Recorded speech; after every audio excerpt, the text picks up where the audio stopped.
அனைவருக்கும் வணக்கம். நான் அருப்புக்கோட்டை அண்ணாமலையார் ஜோதிடர் நிலையத்திலிருந்து உங்கள் ஆஸ்தான ஜோதிடர் ஜெய்சங்கர் பேசுகிறேன்.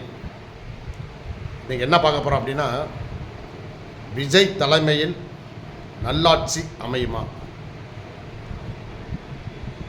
முதலில் எம்ஜிஆர் கூட செய்யாத ஒரு மிகப்பெரிய சாதனையை படைத்த மாண்புமிகு தமிழக முதல்வர் ஆகக்கூடிய இளைய தளபதி விஜய் அவர்களுக்கு மகிழ்ச்சியும் வாழ்த்துக்களும் அண்ணாமலையார் ஜோதிடர் நிலையம் சார்பாக.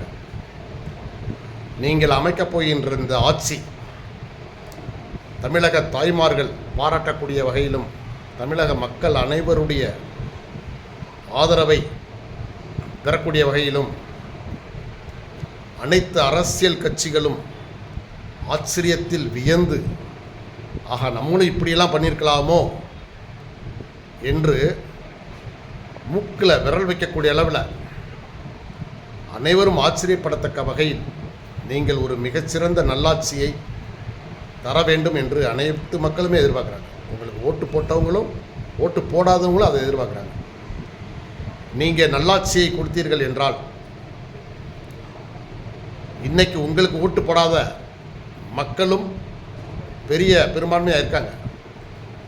அதில் எப்படி ஒரு பாதி பேருடைய ஆதரவு உங்களுக்கு கண்டிப்பாக கிடைக்கும்.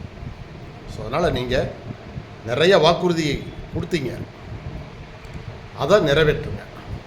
போக இப்போ இன்றைக்கி 108 எம்எல்ஏ உங்கள் கட்சி சார்பில் ஜெயிச்சு வந்திருக்காங்க. இதில் 106 தனி நபர்கள். நீங்கள் 2 தொகுதியில் நின்றீங்க, 2லேயும் ஜெயிச்சிட்டிங்க. எப்படினாலுமே இந்திய தேர்தல் சட்டப்படி நீங்கள் ஒரு தேர்தலில் தான் எம்எல்ஏவாக இருக்க முடியும். அப்போ நீங்கள் ஒரு தேர்தலை ராஜினாமா பண்ணுவீங்க. அப்போ 106 + 1 107. இன்னைக்கு உங்களுக்கு கையில் இருக்கிறது மொத்தத்தில் உங்களையும் சேர்த்து 107 எம்எல்ஏ இருக்கீங்க. ஆட்சி அமைப்பதற்கு 118 வேணும்.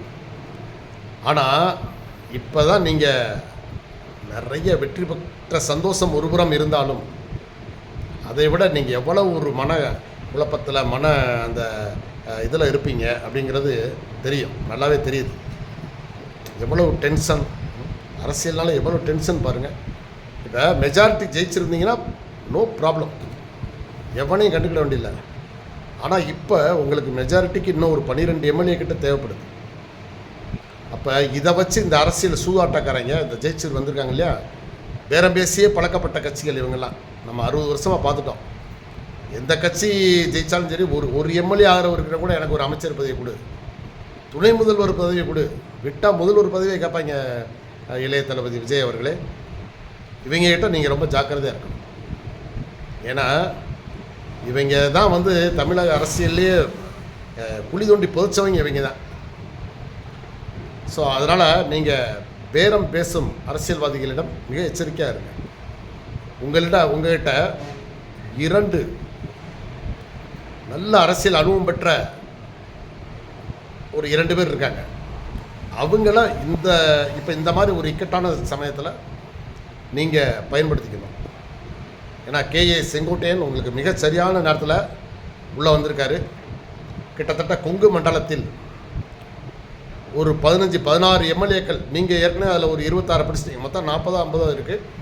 அதில் நீங்கள் ஒரு 26க்கு மேலே பிடிச்சிட்டீங்க. அங்கே இன்னும் ஒரு 30 கிட்ட இருக்காங்க. அங்கே பூராமே அவர் செங்கோட்டையன் அவர்களுக்கு மாமே, மச்சான், சித்தப்பா, அண்ணன், தம்பி, பங்காளிகள் இப்படி தான் இருப்பாங்க. ஸோ அதனால் அவரை பயன்படுத்தி அந்த ஏரியாவில் ஜெயிச்சு வந்தவங்களை ஒரு 15 பேரை உங்கள் பக்கம் ஆதரவு திரட்டும்படி அவருக்கு ஒரு அசைன்மெண்ட் கொடுத்தீங்கன்னா அவர் கிளீனாக பண்ணுவார். அதே போல் நாஞ்சில் சம்பத், அவரும் ஒரு கைதேர்ந்த அரசியல்வாதி தான். அவர்கிட்ட நீங்கள் நேரடியாக, அவர் பேச்சாளர் இருந்தாலும் அவர்கிட்ட நிறைய ஐடியா இருக்கும். ஸோ 2 பெரும் தலைவர்கள் உங்கள்கிட்ட இருக்காங்க. அதனால் நீங்கள் வழங்கக்கூடிய ஆட்சி எப்படி நீங்கள் முதல்வர், அதில் ஒன்றும் சந்தேகமே வேண்டாம். ஆனால் தமிழ்நாட்டின் நலனையும் தமிழக மக்கள் நலனையும் விட்டு கொடுக்காதீங்க. அமைச்சர்கள் ஆக்கினாத்தான் நாங்கள் வருவோம் அப்படின்னா அதுக்கு வேற ஆளை பாடுறா நீ அப்படின்ற மாதிரி சொல்லியிருக்கோம். புதுசாக உங்கள்கிட்ட வந்திருக்காங்க நிறைய பேர். அதில் மக்கள் சேவை செய்யணும்னு நினைக்கிறவங்க உங்களை மாதிரி இருக்கிறவங்களும் உங்கள் ஜெயிச்சு வந்த எம்எல்ஏக்களில் நிறைய பேர் இருக்காங்க. ஸோ அதனால் பேராசைப்படக்கூடிய நபர்களை ஒதுக்கிவிட்டு நல்ல மக்களுக்கு சேவை செய்யணும், நம்ம தலைவர் விஜய் அவர்களுடைய பெயரையும் புகழையும் மக்கள் மத்தியில் என்றைக்கும் பரப்பணும் அப்படின்னு செயல்படக்கூடிய காமராஜர் செயல் வீரர், கர்ம வீரர் காமராஜர் அமைச்சர்களை ஒட்டுமொத்த தமிழ்நாடு எவ்வளோ பெரிய மாநிலம், மொத்தமே 8 அமைச்சர்.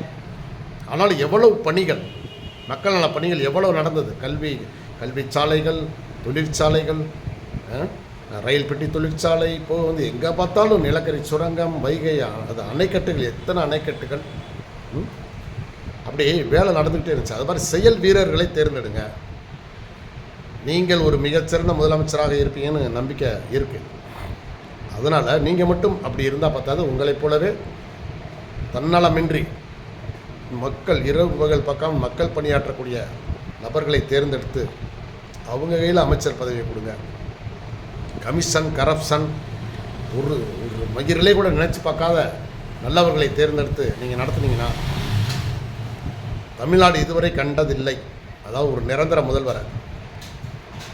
மேற்கு வங்கம் கண்டது. ஜோதிபாசுன்னு ஒரு மேற்கு வங்காள சிங்கம் ஜோதிபாசுன்னு ஒருத்தரை 35 வருடங்கள் ஆள விட்டாங்க. அடுத்தபடியாக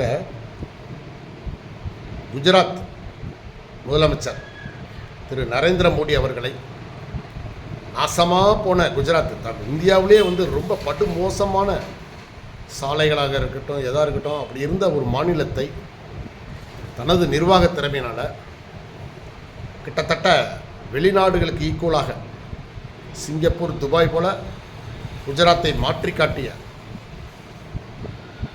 பிரதமர், இன்றைய பிரதமர், அன்றைய முதல்வரான 5 ஆண்டுகளில் அவர் செய்த பணி மிக கடுமையான சவாலாக தான் இருக்கும். உங்களுக்கு அப்படி தான் இருக்கும். ஏன்னா 2 திராவிட கட்சிகளும் அந்த அளவுக்கு உங்களுக்கு எவ்வளவோ கஜானாவை காலி பண்ணி வச்சுட்டாங்க. இது எல்லாமே வந்து நிறைய கடன் இருக்குது, பல சூழ்நிலைகள் இருக்குது. இருந்தாலும் உங்கள் பேட்டியை ஒன்று பார்த்தேன், அதில் மிகச்சிறந்த ஐடியா அது. ஏன் நான் சொல்லக்கூடிய அந்த வாக்குறுதிகளை என்னால் எப்படி உறுதியாக நிறைவேற்ற முடியும் அப்படிங்கிறத நான் சொல்கிறேன்னு சொல்லிட்டு நீங்கள் சொன்னீங்க. அதாவது தமிழகத்தின் ஒட்டுமொத்த வரவு 4,59,00,000 கோடிகள். ஆனால் அதில் 30% இந்த திராவிட கட்சிகளின் முதலமைச்சர்லேருந்து அமைச்சர் வரைக்கும் 30% கமிஷன், எம்எல்ஏக்கள்லேருந்து எல்லாருக்குமே 30% கமிஷன் போகுது. பட்ஜெட்டில் வரி போடுவாங்க, ஆனால் தமிழக பட்ஜெட்லேருந்தே அமைச்சர்கள், முதலமைச்சர்கள் இவங்களுக்கெல்லாம் 30% வரி போகுது. ஸோ இதை தடுத்தாலே போதும், மக்கள் நல திட்டங்களை எவ்வளவோ வந்து செய்யலாம் அப்படின்னு சொல்லி. உண்மைதான். 4.5 லட்சம் கோடியில் உங்களுக்கு 30% வச்சோம்னாலே கிட்டத்தட்ட 1.5 லட்சம் கோடிகள் இருக்குது. நீங்கள் சொல்லக்கூடிய அந்த மக்கள் நல திட்டங்களுக்கு அந்த பணம் தாராளம். நிறைய அறிவிச்சிருக்கீங்க. அதாவது மகளிருக்கு மாதம் 2,500 ரூபாய், சரிங்களா? வருடத்திற்கு 6 சிலிண்டர்கள் இலவசம், கேஸ் சிலிண்டர்கள். ஒவ்வொரு வீடுகளுக்கு மாதம் 200 யூனிட் மின்சாரம் இலவசம், சரிங்களா? வேலையில்லாத இளைஞர்களுக்கு மாதம் 4,000 ரூபாய், முதியோர்களுக்கும் மாற்றுத்திறனாளிகளுக்கும் மாதம் 3,000 ரூபாய், சரிங்களா? 20 லட்சம் வரை படிக்கின்ற மாணவர்களுக்கு கல்வி கடன், 5 லட்சம் புதிய வேலைவாய்ப்புகள் உருவாக்கப்படும், சரிங்களா? 5 லட்சம் இளைஞர்களுக்கு இன்டர்ன்ஷிப்புடன் வேலை, கொடுக்கப்படும். அதே போல் விவசாயிகளுக்கு 5 ஏக்கருக்கு குறைவாக வைத்திருக்கக்கூடிய விவசாயிகளுக்கு 100% பயிர்க்கடன் தள்ளுபடி. 5 ஏக்கருக்கு மேல் வைத்திருக்கும் விவசாயிகளுக்கு 50% பயிர்க்கடன் தள்ளுபடி. சரிங்களா? அதே போல்